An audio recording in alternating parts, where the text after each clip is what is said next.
The future is written in disinformation.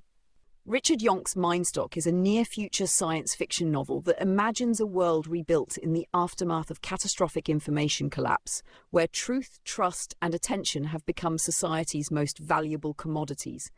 Blending political intrigue, cyber-noir detective work, and sharp cultural commentary, Yonck delivers a cautionary tale that feels both speculative and disturbingly plausible. Set in the decades following the Great Unknowing, a global event triggered by weaponized misinformation, massive cyber attacks, and the erasure of digital and physical knowledge, Mindstock explores a society in fragile recovery. The megastructures of power embodied in the Citadel and its ruling technoligarchs preside over a population required to donate attention to sustain the new economy. At the story's core is Robin Sheridan, a former government researcher turned reluctant truth investigator. Drawn into a missing persons case that connects to deeper conspiracies, Robin finds herself entangled in the unresolved legacies of the data war, corporate authoritarianism, and the fragility of restored knowledge systems. Alongside underground artists, hackers, and activists, she navigates a world where reality itself can be hacked, commodified, or erased. Yonck weaves together several resonant themes: truth and trust in the post-digital era. The novel interrogates how societies can function when foundational information is unreliable, echoing contemporary anxieties about disinformation and AI-generated hallucinations. Corporate power versus democracy. The technoligarchs' stranglehold on governance under the guise of rebuilding civilization recalls critiques of unchecked capitalism and surveillance economies.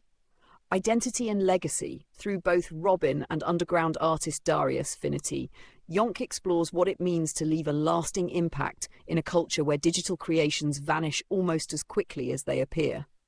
Conspiracy as coping mechanism. The seductive power of conspiracies is shown as both dangerous and humanizing, a survival strategy in a fractured epistemic landscape.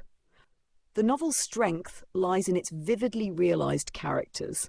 Robin Sheridan is not simply a trope of the disgraced expert. She is sharp, disillusioned, and driven by a mix of integrity and regret.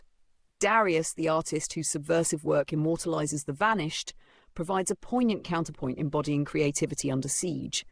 Secondary figures such as Jerry Tremaine, the desperate father seeking his daughter, and the enigmatic premier Scion lend texture to a world where power and desperation coexist. The setting is one of Mindstock's most compelling elements. From the gleaming citadel piercing the skyline to the dark alleys where guerrilla art blooms on hacked billboards, Yonck creates a layered environment that feels at once futuristic and eerily familiar. The world-building rivals that of novels like Ready Player One in its ability to merge spectacle with social critique, grounding its speculative elements in recognizable trends of today's tech-driven society. Mindstock sustains momentum through a blend of political drama, noir-style investigation, and action sequences. The opening scenes in the assembly chamber are cinematic in scope, setting the stage for the personal, street-level mysteries that follow. The novel is most gripping when Yonck juxtaposes large-scale systemic crises with intimate human stories. Parents searching for vanished children, lovers caught between safety and conviction, artists risking annihilation for truth. While the pacing occasionally slows during expository passages, the stakes remain consistently high. Yonck writes with clarity and a futurist's precision, embedding speculative technologies seamlessly into dialogue and description. The prose oscillates between crisp, cinematic action and dense socio-political reflection, the latter sometimes bordering on didactic but always relevant. The integration of neologisms, augmented reality interfaces, and post-digital slang is convincing without overwhelming the reader. His background in future studies and technology writing is evident, lending credibility to even the most outlandish scenarios. Particularly striking is Yonck's portrayal of border art, digital graffiti that reclaims hacked urban screens as platforms of dissent. These sequences capture the subversive beauty of resistance in a mediated world and lend the novel both visual energy and emotional resonance. Equally effective is the motif of the vanished, missing persons whose absence symbolizes both personal grief and systemic erasure. Mindstock succeeds as both a fast-paced speculative thriller and a sobering meditation on our informational future.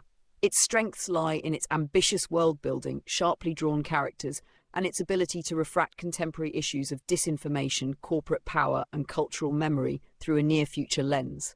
At times, its exposition may feel heavy-handed, particularly in lecture-like sections where characters explicate the history of the data war. Yet even these moments serve to ground the reader in the frightening plausibility of Yonck's vision. The novel will appeal to readers of dystopian and cyberpunk fiction, especially those drawn to works like William Gibson's Neuromancer, Cory Doctorow's Little Brother, or Neil Stephenson's Snow Crash. It will also resonate with readers concerned about AI, deepfakes, and the commodification of human attention. Richard Yonck has crafted a bold, original work that entertains while interrogating the very foundations of trust and reality in the digital age. Though not flawless, Mindstock is a provocative and necessary addition to contemporary science fiction.